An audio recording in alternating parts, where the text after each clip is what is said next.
Hi, people. Because this movie is Shadow in the Clouds, another visually not easy to represent on these reviews, then I decided I will get another gimmick. So, what this movie is about? I mean, what's so hard to put in some pictures?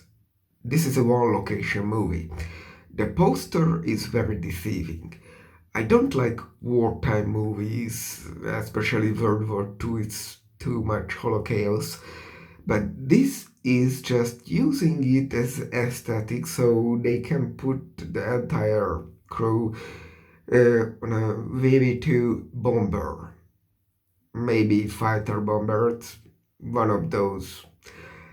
Now, thing is, so this for the whole of the movie, the entire movie, we have the crew on a one corridor place where there is the pilot cabin, there is the upper and the lower shooter nest, like in Star Wars, Millennium Falcon had these. And then we have the tail shooter, and there is one more guy who is doing whatever. I'm not entirely sure how they are distributed, especially as for the first half of the movie. Literally, I was very, very worried about it, and they really doubled down on this. The poster character. I wouldn't say main character because the whole crew is kind of the main character. Not really. So moving on, is absolutely logged in to a shooter nest. This thing moving, rotating, and being able to shoot with a double machine gun. And it just works, although it gets very interesting when she actually gets logged there. And first, she just crawls in voluntarily. Then there get some mechanical problems, and they try to bring her out. But then they decide, for certain reason, that she will be left there. And they do everything to keep her there, jail her, because she is one of the threat for the crew. At least they can see her as one of the threats. The other threats are obviously the Axis fighters showing up, so there is this external threat. There is a Kremlin showing up. The movie allegedly starts with an actual World War II education video that no, gremlins are not real, so they are obviously for real. And that's actually made me think, if gremlins are, where are they? When will they come to the movie? Don't worry, they will come. The alien fighters, I mean the Axis fighters, will come first, don't worry. Then the gremlin comes and all things ensues, and she will be running through it, and things will just not work, and people throwing it all over the place. And they don't know what this is. They think it's a rat, or they just hallucinating, or something, whatever. And there is another threat, a box. What's in the box? I don't tell you. I want you to have this as a secret and figure out with the crew. She brings up this box as, the secret mission of hers. And, there are this is a B movie. So we have to get a certain leeways for the whole story. Like, why they don't fly in a convoy? Because the movie don't have the budget, and the whole crew would get in the way of the story, the events, more like. So Mm, so that is, and how why she doesn't have a clear command because she has a written command that she goes into a plane and stuff, but that command obviously should hold it why she is there, where she will get off, and what is she doing there, what her permits is, and what she's allowed to do, what she isn't, and so on. But don't worry about this. The movie is only 75 minutes, 90 with credits, so insanely long credits. But the actual movie is only 75 minutes, and it's just so excited. I'm uploading it after Revenge because that was another flake that knew how much content it has, how exciting it can make you. And this is another example. That was 15 minutes. This is 75 plus credits. And it knows it only has to have this runtime. And I never heard of this movie. I don't know why. It's it's a blue movie, but it looks great if you ask me. There are, even though it's a one location movie, they cannot move out and they can only see the clouds around. It's a great movie, good props and everything, and it has a lot of action, even though it's not shooting everywhere.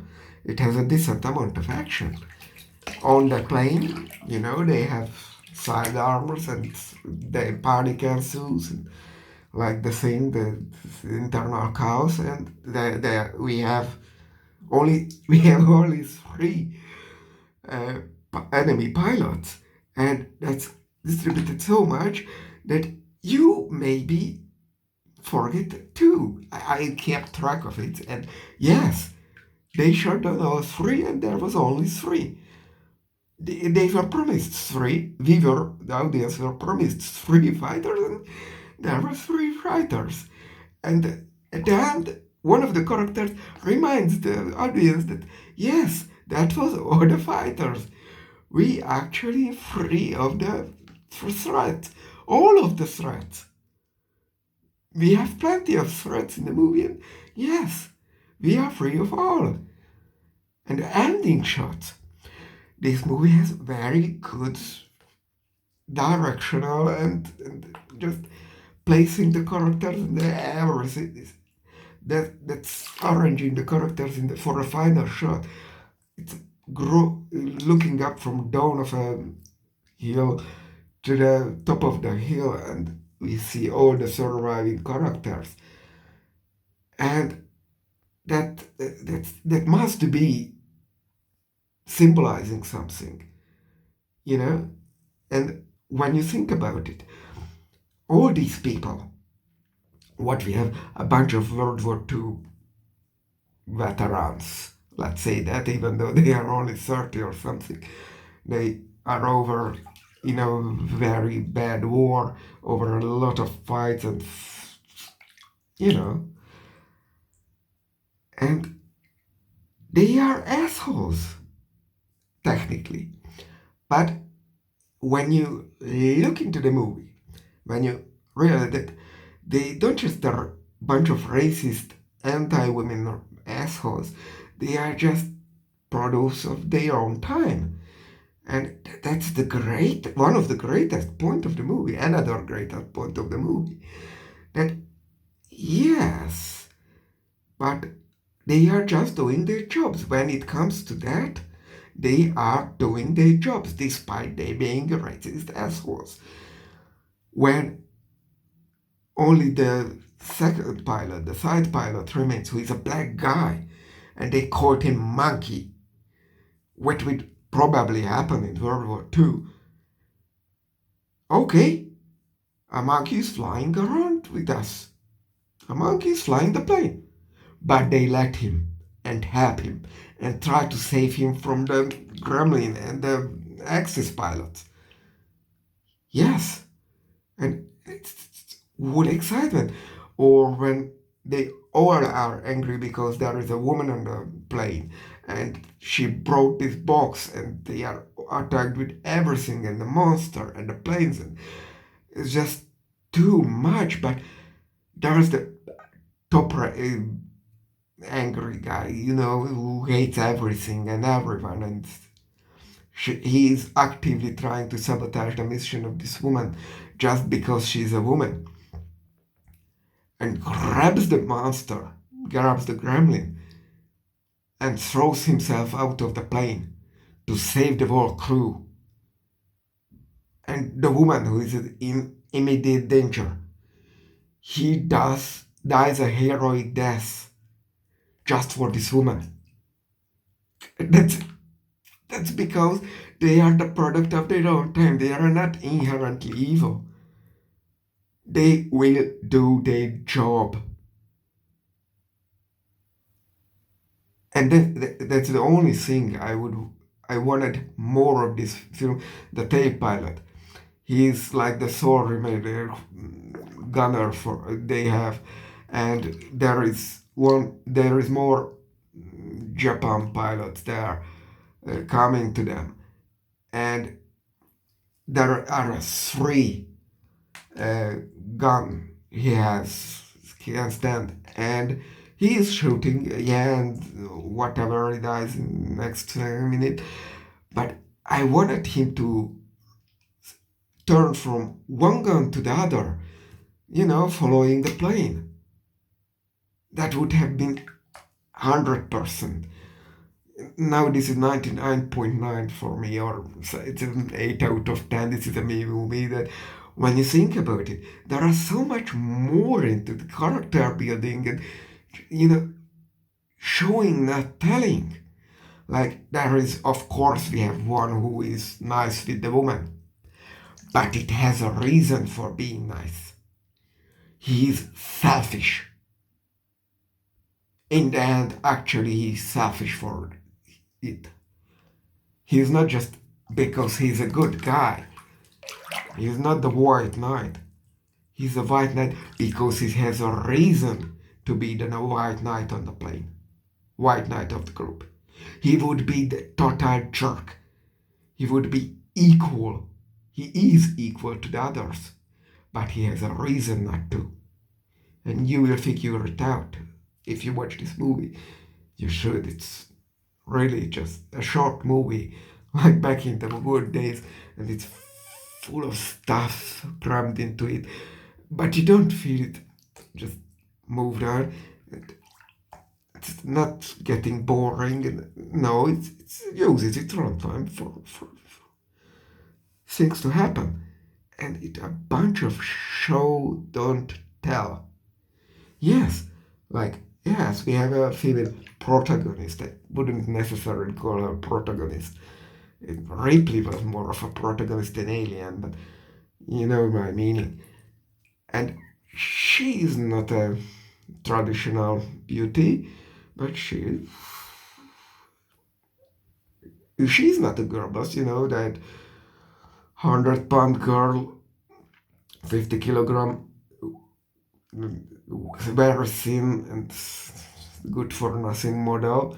No, she is a very bulky, relatively small and very strong, white shoulder, white hips also woman.